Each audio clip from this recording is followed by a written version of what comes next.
혹시 지금 우리 아이가 초3 또는 그 위 학년인데도 영단어 공부라는 걸 제대로 하고 있지 않다면 이 영상을 끝까지 보시길 추천드립니다.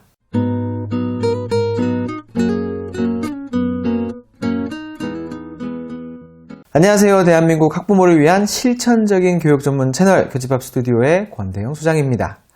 우리 아이 영어, 노출이든 공부든 영어를 하긴 하는데 시간이 갈수록 그 내용이 무슨 뜻인지 잘 못 알아먹는다면 바로 영어 어휘가 문제입니다. 특히 아이가 영어 책은 보긴 하는데 갈수록 무슨 내용인지 잘 몰라 한다면 바로 영어 어휘 접근 방법 자체가 문제가 아닌지 체크해 보셔야 합니다. 아이 영어를 힘들게 만든 최악의 영단어 학습 방식 3가지 끝까지 다 듣고 실천하시면 아이 영어가 바로 달라지기 시작할 겁니다. 아이 영어를 힘들게 만드는 최악의 영단어 학습 방식 3가지. 첫 번째입니다. 아이가 하기 싫어하니까 결국 방치하는 경우입니다. 혹시 지금 우리 아이가 초3 또는 초등 고학년인데 영단어를 제대로 공부하고 있지 않다면 그 이유는 대부분 아이가 하기 싫어해요 라는 대답일 겁니다. 생각보다 이런 케이스가 정말 많습니다. 제 영상 댓글로 주시는 질문과 라이브 방송 등을 통해서도 이런 질문과 고민을 정말 많이 주시는데요. 아이가 싫어하니 무작정 시킬 수도 없어서 기다려보시다가 시작할 기미가 안 보이니 억지로 시켜보는데 저항이 강하니까 싸워도 보고 혼내도 보고 하다가 시간이 점점 흘러가는데 결국 이러지도 저러지도 못하는 상황이 된 거죠. 그런데 이게 진짜 무서운 게 영단어를 노출로만 습득하는 데는 한계가 금방 드러나기 때문에 알게 모르게 영단어 부족이 아이 영어를 지속적으로 끌어내리고 있었다는 겁니다. 아이가 읽던 영어책도 점점 싫어하기 시작하고 잘 듣던 리스닝도 갈수록 흥미없어 하는 그 숨은 이유가 바로 영단어 때문일 수도 있다는 거죠. 어른들 눈에는 잘 안 보일 수 있지만 아이는 갈수록 이해가 덜 되는, 이해가 힘든 내용에 점차 힘이 붙여가는 과정일 수 있는 겁니다. 꾸준히 잘 하고 있는 아이라도 심도 있는 리딩, 리스닝이 가능하려면 정확한 리딩과 라이팅을 위한 문법 구문 학습을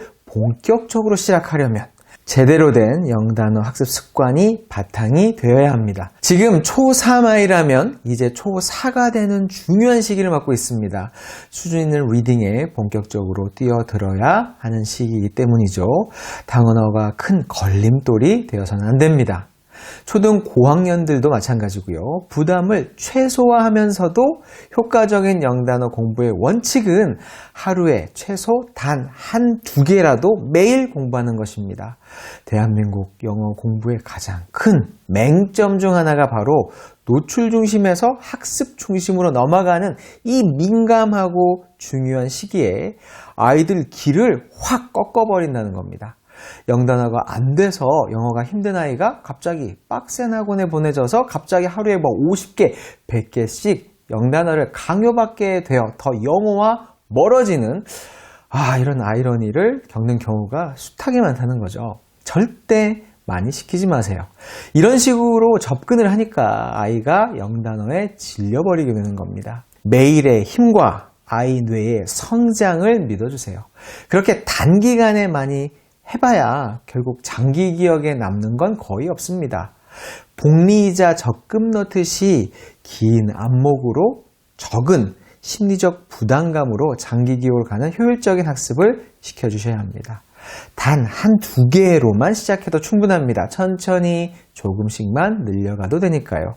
처음엔 아이의 심리적 부담을 줄여주면서 영단어 공부 습관을 형성시키는 게 더 중요합니다.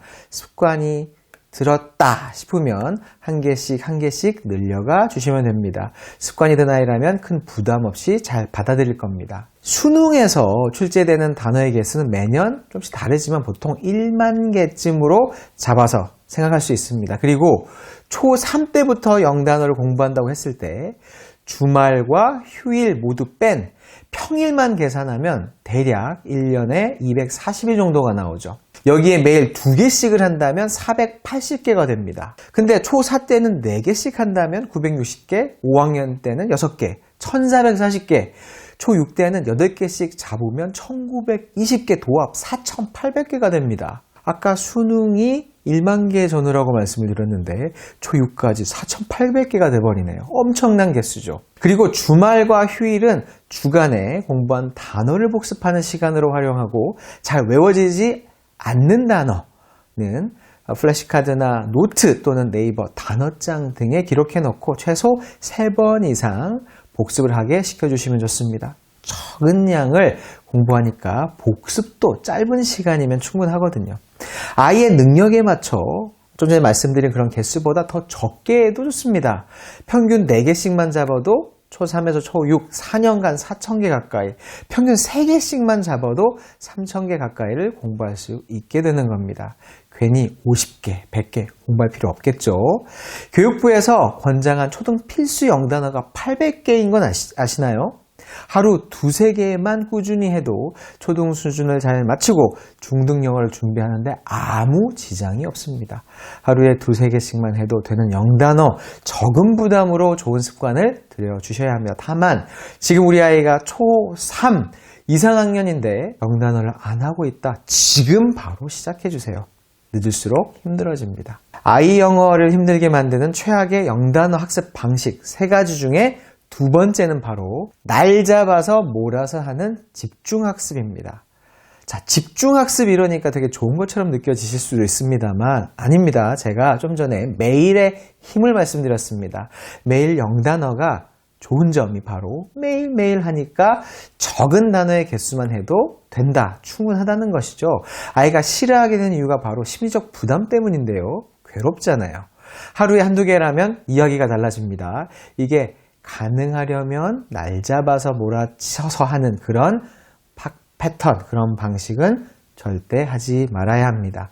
특히 아직 영단어 학습 습관이 없는 아이에게는 정말 그날은 피하고 싶은 날이 되기 때문입니다. 주 2회보단 3회가, 3회보단 4회, 5회가 더 좋습니다. 특히 영어는 언어이기 때문에 데일리로 기반으로 하는 방법이 습득과 학습 모두에 있어 효율적입니다. 이건 영단어에만 국한한 이야기가 아닙니다. 모든 영역의 영어 학습에 있어 주 2-3회 학습보다는 가능하다면 매일 조금씩 나눠서 하는 학습 계획을 세워보시길 바랍니다. 특히 이번 방학은 이런 방식으로 영어 계획을 세워보세요. 아직 영어 공부 습관이 안 든 아이는 분량을 적게 잡아서 시작해 주시면 같은 시간, 같은 에너지를 투자해도 아이의 심리적 부담과 효율이 눈에 띄게 달라진다는 거 확인하실 수 있을 겁니다. 아이 영어를 힘들게 만드는 최악의 영단어 학습 방식 3가지 중에 3번째, 교재부터 잘못된 영단어 공부입니다. 대부분 영단어는 아이가 듣거나 읽는 그런 내용 속 단어부터 공부하게 됩니다. 아주 자연스럽고 효과적인 방식이죠. 그런데 학년이 올라가면서부터는 상황이 달라지게 됩니다.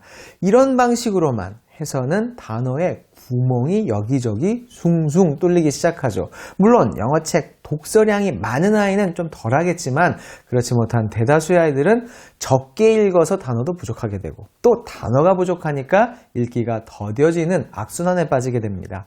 영단어 공부 습관이 만들어진 아이, 수준 있는 리딩을 시작하고 싶은 아이, 고학년이라 짧은 기간 안에 영어 실력을 끌어올리고 싶은 아이라면 영단어장 학습을 추천합니다. 누구라도 때가 되면 영단어 교재로 체계적인 공부를 해야 합니다. 각 주제 분야의 여러 단어들을 두루두루 공부할 수 있기 때문이죠. 그래서 초등 첫 영어 교재는 주제별로 단어가 구성되어 있는 교재가 좋습니다. 예를 들어 감정, 가족, 취미, 동물 등 각 소주제의 단어, 또 크게 보면 인문, 사회, 과학 등 여러 주제들을 치우치지 않고 공부할 수 있게 되죠. 일단 책에서 발췌하는 방식으로만 하게 되면 다양한 단어를 접하는 데는 한계가 있을 수 있습니다. 그래서 교재를 이용한 영단어 학습은 초등, 중등, 고등 각 단계에서 강력히 권장됩니다. 다만 아직 영단어 학습 습관이 안 된 아이, 너무 저학년 아이는 급하게 생각하지 마시고 앞서 말씀드린 아주 적은 1-2개 분량으로 매일 실천하는 습관부터 만들면서 아이가 준비되길 기다려주세요. 그리고 플래시카드를 이용하는 등의 좀 더 효과적이면서도 재밌는 방법으로 공부할 수 있는 환경을 만들어주시면 더 좋습니다. 이와 관련된 영상, 제가 찍어놓은 영상 꼭 확인해 보시고요. 오늘 아이 영어를 힘들게 만드는 영단 학습 방식 3가지에 대한 말씀을 드렸습니다. 수선한 시기에 중요한 겨울방학이 다가오고 있습니다. 이 겨울방학을 맞이하여 여러 영어 공부의 계획을 고민하고 계실 텐데요. 말씀드린 3가지 원칙을 잘 적용하여 공부 계획을 세워보시는 계기가 되었으면 좋겠습니다. 좋아요와 구독은 정말 고민하고 또 고민해서 영상을 만드는 저에게 큰 힘이 되고요. 전체 알림 설정은 저희 채널의 영상 그리고 교육 자료 선물 놓치지 않게끔 해줍니다. 공감 가시는 내용이 있으시면 댓글로 공유해 주세요. 저는 다음 유익한 영상으로 다시 찾아뵙겠습니다. 감사합니다.